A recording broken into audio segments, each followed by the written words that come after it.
नमस्कार दोस्तों, आपका हमारे YouTube चैनल भक्ति ज्ञान त्योहार में स्वागत है।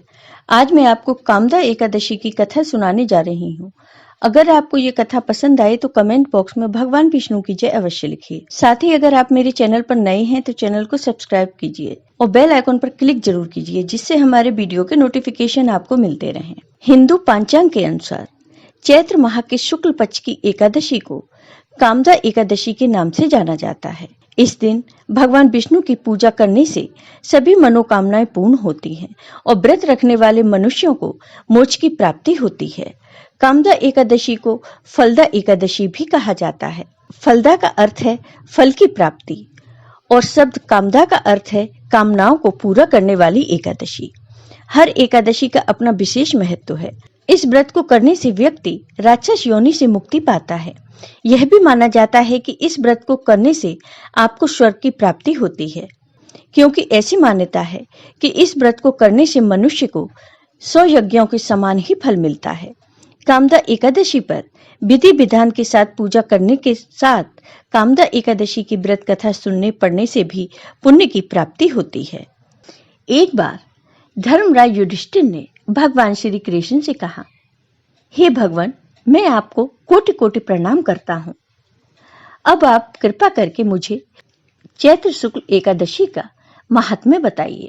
तब भगवान श्री कृष्ण ने कहा, हे धर्मराज युधिष्ठिर, यही प्रश्न एक समय राजा दिलीप ने गुरु वशिष्ठ जी से किया था और जो कथा उन्होंने राजा दिलीप को सुनाई थी वही कथा मैं तुम्हें सुनाता हूँ।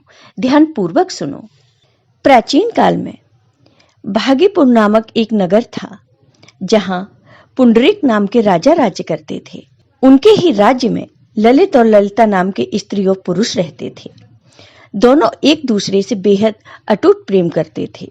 एक बार राजा पुंडरीक की सभा में ललित अन्य कलाकारों के साथ गाना गा रहा था।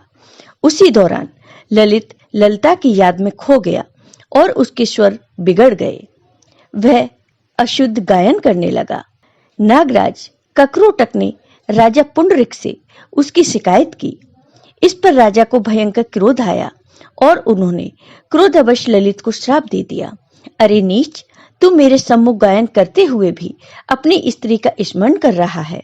इससे तू नरभक्षी दैत्य बनकर अपने कर्म का फल भोग। राजा का श्राप के प्रभाव से ललित एक राक्षस बन गया। उसका शरीर 8 योजन का हो गया, मुख विकराल हो गया, उसके नेत्र सूर्य चंद्र के समान प्रदीप्त होने लगे, मुंह से आग की भयंकर ज्वालाएं निकलने लगी। इस तरह राक्षस बन जाने पर वह अनेक दुख भोगने लगा। राक्षस बना ललित घोर वनों में रहते हुए अनेक प्रकार के पाप करने लगा। अपने प्रियतम ललित का ऐसा हाल होने पर ललिता दुख से व्यतीत हो उठी।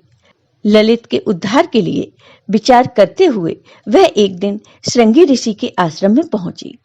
उसने मुनि को अपने पति के साथ हुई घटना बताई और इस पाप से मुक्ति दिलाने का उपाय पूछा। श्रृंगी ऋषि ने ललिता से कहा कि चैत्र माह के शुक्ल पक्ष की एकादशी का नाम कामदा एकादशी है। उसके व्रत करने से प्राणी के सभी मनोरथ शीघ्र ही पूर्ण हो जाते हैं। कामदा एकादशी का व्रत करो, इसके फल से तुम्हारा पति राक्षस योनि से मुक्त हो जाएगा और राजा का श्राप शांत हो जाएगा।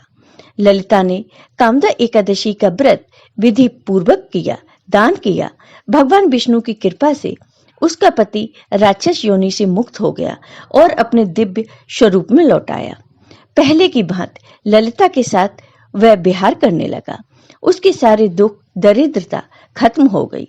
तभी से कामदा एकादशी का व्रत किया जाने लगा। जय हो भगवान विष्णु की।